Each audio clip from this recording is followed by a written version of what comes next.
ছোটবেলা থেকে আইকন বলে ভাবতাম। প্রবীর ঘোষ, যার লেখা বই আমার জীবনে বলতে গেলে রেভলিউশন ঘটিয়ে দিয়েছে। ছোটবেলায় যখন স্কুলে পড়তাম, লুকিয়ে লুকিয়ে কিন্তু আমি যে বইটা সবসময় পড়তাম, গল্পের বই পড়তাম পাশাপাশি, আমি যেন ঈশ্বরে বিশ্বাস করি না, ওই একবার পড়তাম শেষ হয়ে যেত, বারবার করে পড়তাম, বারবার করে পড়তাম, আর স্কুলে স্যারদেরকে জ্বালাতাম। স্যাররা বিরক্ত হতেন এই সমস্ত আমার প্রশ্ন শুনে। তো সেই কবির ঘোষ স্মৃতি পুরস্কার পাচ্ছেন আমার এক প্রিয় স্যার, মানে আমার অন্যতম আইডল, বিমল স্যার। দমদম দেবীনিবাসে কবির ঘোষ, আর বাতকুল্লায় স্থানে অ্যাকচুয়ালি আমার প্রথম স্যার বাতকুল্লাতে বিমল স্যারের ভাই শ্যামল দাস। এবং আমি প্রথমে দেখা করতে এসেছিলাম শ্যামলবাবুর সঙ্গে। আমি যখন স্টেশনে টিকিট কাটতে আসতাম, আগে মানে এখন তো অতটা দেখি না, আগে কিন্তু দেয়াল পত্রিকা খুব চল ছিল।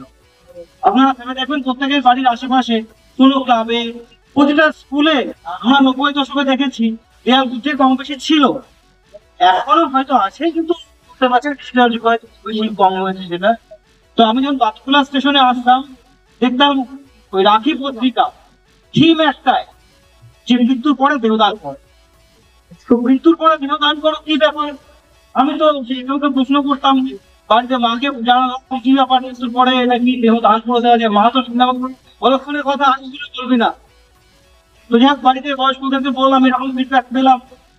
এমনকি পূর্ব স্থানে যে পাড়াতে শ্যামলার বাড়ি, সেখানেও কিন্তু আমার যে বন্ধু বান্ধব ছিল, তারাও সেই সময় আমাদের তো তখন আমি মাধ্যমিক দিয়েছি 2000 সালে, এটা ওই 97-98 সালের ঘটনা বলছি। তখনও মানুষ কিন্তু একটা ভালোভাবে নিত না। কিন্তু শ্যামলদা আর বিমল স্যার, আমার স্যার অনেক পড়তাম ওনার কাছে। ওনারা সেই মানে কি বলবো, লড়াই করে গেছে, একটানা লড়াই করে গেছে, এবং কত বন্ধকতা পেরিয়ে আজকে যাকে বলার সময় পাননি বা আজকে বলেননি। যদি স্যার ওটাই বলতে যান, আমার মনে হয় একটা দিন করে এগারটাও শেষ হবে। মানে স্যার এবং শ্যামলদা তারা এই জায়গাতে পৌঁছানোর জন্য আরেকজন আছে একই বাড়ির। তো কতটা লড়াই করেছে। আমি বলেছে যে পথ দেখিয়েছে 19 জায়গায় কথা হচ্ছে না, মানে এতটাই আমরা পরিশ্রম করেছেন, এতটাই লড়াই করেছে, নিউ শৈলের চূড়ার থেকেও বেশি অংশ। তো যাই হোক, পাশাপাশি স্কুল জীবনে আমি যখন পড়তাম, আমার একটা বন্ধু ছিল ক্লাস 4 এর যে সরকারি বই, তখনই সেখানে পরিষ্কার লেখা ছিল যে মহিলাগুলো পাত্রেই তাদের তাদের চক্রান্ত সমাজের একটা বড় অংশের মানুষকে ভুলিয়ে রাখার জন্য। তো সেই কথাটা আমি যখন স্যারদেরকে বলতাম, বাড়িতে তো বিরক্ত হতো, স্যাররাও খুব বিরক্ত হতো। তো যাই হোক, দুর্ভাগ্যক্রমে হোক, আমি এডুকেশন সার্ভিসে এসেছি। এখন আমি যখনই সুযোগ পাই, একজন সরকারি কর্মী হিসাবে, কর্মচারী হিসাবে বা পাবলিক সার্ভেন্ট হিসাবে, আমরা গভর্নমেন্ট পলিসির বিরুদ্ধে যেতে পারবো, যেটা করতে পারি, আমার অ্যাভেলেবল রিসোর্স যেটা আছে, সেই রিসোর্সে কিন্তু আমরা প্রপার ইউটিলাইজেশন করতে পারি। সার্কেল সবাই জানেন, এডুকেশন সার্কেল হয়, এক একটা ব্লকে সাধারণত 2টো সার্কেল বা 3টে সার্কেল থাকে। সার্কেল লেভেলে বিভিন্ন এক্সিবিশন হয়, তার মধ্যে অন্যতম হচ্ছে টিএলএম। যারা ট্রেনিং করেছেন তারা জানেন, টিচিং লার্নিং মেটেরিয়াল। অ্যাকচুয়ালি আমরা যখন ক্লাসে পড়াশোনা করি, আমাদের প্রত্যেকটা স্যারই কিন্তু ট্রেন। কথা হচ্ছে, নিয়ম হচ্ছে, শুধু বই নিয়ে আসলে হবে না, মেটেরিয়াল সহযোগে বাচ্চাদের বা বড়দের পড়াতে হবে, তাকে বলে টিএলএম। তো প্রতিটা সার্কেল একটা কম্পিটিশন হয় টিএলএম বানানো, অর্থাৎ সোজা বাংলায় মডেল বানানো। যখনই বাচ্চারা মডেল বানায়, আমি যদি সুযোগ পাই ওদেরকে বলি, দেখো ওরা কিসের মডেল বানায়। প্রচলিত মডেল হচ্ছে ওই বৃষ্টি চক্র। বৃষ্টি কেন হয়? ঋতু পরিবর্তন, জলের অভাব। তখনই আমি একটা ক্যাচ করি, দেখো এই যে বৃষ্টি হচ্ছে, এই যে মেঘ হচ্ছে, বাজ পড়ছে, এর পিছনে কোনো মানে অলৌকিক শক্তি বলে এর তো কারণ তোমাকে ক্লাসে স্যার বলে দিচ্ছে, সেই কারণে তুমি মডেলটা তৈরি করছো। সুতরাং তুমি এটা খুব ভালো করে মনের মধ্যে ঢুকিয়ে নাও যে পৃথিবীতে অলৌকিক শক্তি শক্তি বা দৈব শক্তি বলে কিছু নেই। আর যদি কেউ অলৌকিক শক্তির প্রমাণ দিতে পারেন, এখানে যুক্তিবাদী সমিতির সাধারণ সম্পাদক আছেন, তারা জানেন তাদের কিছু চ্যালেঞ্জ আছে। তো আজ পর্যন্ত আমি যতদূর জানি স্যার, এখনো সেই চ্যালেঞ্জ বোধহয় কেউ অ্যাকসেপ্ট করতে পারেনি, বা যদি কেউ অ্যাকসেপ্ট করেছে তারা। তো অলৌকিক ব্যাপারটা আমি যত সুযোগ পাই আমার পরিবারের মধ্যে, আমি কিন্তু বড়দেরকেও যেরকম বলি ছোটদেরকেও বলি যে অলৌকিক কিছু নেই। আমি জানি হয়তো অনেকে বলে যে বলে বাচ্চারা বুঝবে না, আমি বলে হয়তো এখন বুঝবে না। 10 জনকে বললাম, 10 জনের মধ্যে 90 জন হয়তো বুঝলো না, 10 জন তো শুনলো। 10 জন শুনে একজন যদি বাড়িতে গিয়ে বলে যে বাবা স্কুলে তো বলছে বা মেলায় বললো বা এক্সিবিশনে বললো অলৌকিক শক্তি বলতে কিছু নেই, কি হওয়ার পিছনে কারণ আছে, বাজ পড়ার কিছু নির্দিষ্ট কারণ আছে।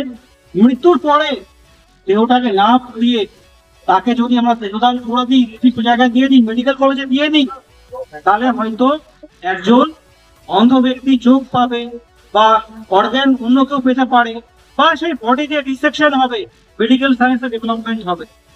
এবার সত্যি কথা বলতে কি আমার কি হয়, আমি যেভাবে এগিয়েছি দেখেছি বিভিন্ন স্কুলে, এখন আজকের জেনারেশন কিন্তু অনেকটাই যুক্তিবাদী হয়েছে, এটা খুব পজিটিভ। এখন আগে যেরকম সাপে কামড়ালে মানুষ সবার আগে ওঝা খুনির কাছে যেত, এখন কিন্তু হয়তো যায়, কম বেশি যায়, বেশিরভাগ মানুষ সংখ্যাগরিষ্ঠ মানুষ কিন্তু এখন হাসপাতালে ছুটে। কারণ একটা ছোট বাচ্চাও জেনে গেছে যে এভিএস ছাড়া পৃথিবীতে আর কিন্তু আবিষ্কার হয়নি, যে সাপের কিসের হিসাব। তো সময় এগোচ্ছে, সময়ের সঙ্গে সঙ্গে আমাদের এগোতে হবে। প্রতিবন্ধকতা অবশ্যই আছে, প্রতিবন্ধকতা সব জায়গাতেই আছে, অবশ্যই আছে, সেটা আমরা অস্বীকার করতে পারি না। কিন্তু প্রতিবন্ধকতা বলে পিছিয়ে গেলে চলবে না। মনে করতে হবে আমাদের জীবনটা বা আমাদের মোশন অফ সিভিলাইজেশন, এটা কিন্তু একটা হার্ডল রেসের মতো, হার্ডল থাকবেই, সব আমলেই ছিল। আছে বিজ্ঞানের এই যে গুরুত্বপূর্ণ আবিষ্কার যেগুলো, মাইক্রোফোন যেটা আমি কথা বলেছি, এই যে ইলেকট্রিক যেগুলো এসেছে, যেভাবে প্রচারটা তো ফেসবুকে হয়েছে, সবটা তো বিজ্ঞানের থেকে এসেছে। সুতরাং সময় পাল্টাচ্ছে, দিন পাল্টাচ্ছে, বিজ্ঞান চেতনা এগোচ্ছে। অবশ্যই কিছু প্রতিবন্ধকতা আছে, তবু আমাদের চেষ্টা করি। জয়বাবু চেষ্টা করেছেন, উনি বললেন, ওনার কথা আমি স্টান্ট হয়ে শুনলাম, এবং এতটাই স্টান্ট হয়ে শুনলাম ভিডিও করতে ভুলে গেছিলাম। তো আমার মনে হয় আমরা যদি এইভাবে কাজ করতে পারি, আর আমাদের যে কাজগুলো করছি, আমার মনে হয় ডকুমেন্টেশনের প্রয়োজন আছে। আমাদের একটা খুব বাজে জিনিস আমি খেয়াল করেছি, আমরা না দেখি না, এটা আমার হয়েছে, একটা খুব বাজে জিনিস হয়েছে, আমরা লেখালেখিটা খুব কম করি। যে কোনো জিনিস আমরা করতে চাই ওটা কি হবে, আরে ভাই কমিউনিকেশন যখন করছো, চেষ্টা করো রিটেল কমিউনিকেশন করার। এই যে আজকে যে আলোচনাগুলো আমার লিখিত আকারে ডকুমেন্টেশন করে, তাহলে কিন্তু এটা খুব ভালো ডিজিটালি প্রিজার্ভ থাকবে। আর তাই বলবো যে আমি আর সময় নষ্ট করছি না, অনেকটা সময় হয়ে গেছে, কথা বেড়ে যায় অনেক। এরপরে অনেক গুরুত্বপূর্ণ কাজ আছে, মূল যে কাজ জেলা কমিটি হয়েছে, আর আমাদের রজতবাবু বলেছে যে বাসকুলা বইমেলার কথাটা, এখানে আমি রিকোয়েস্ট করবো যারা আছেন, ওই ডিসেম্বরের লাস্ট উইক 23 থেকে 27 স্কুল কলেজ থাকে না, অফিসও সেইভাবে ছুটি থাকে কম বেশি। তো আপনার সবার কাছে রিকোয়েস্ট, আপনারা একদিন আসুন, আমাদের স্যার এবং থাকবেন, আরো সবাই থাকবেন, সবাই আমন্ত্রিত।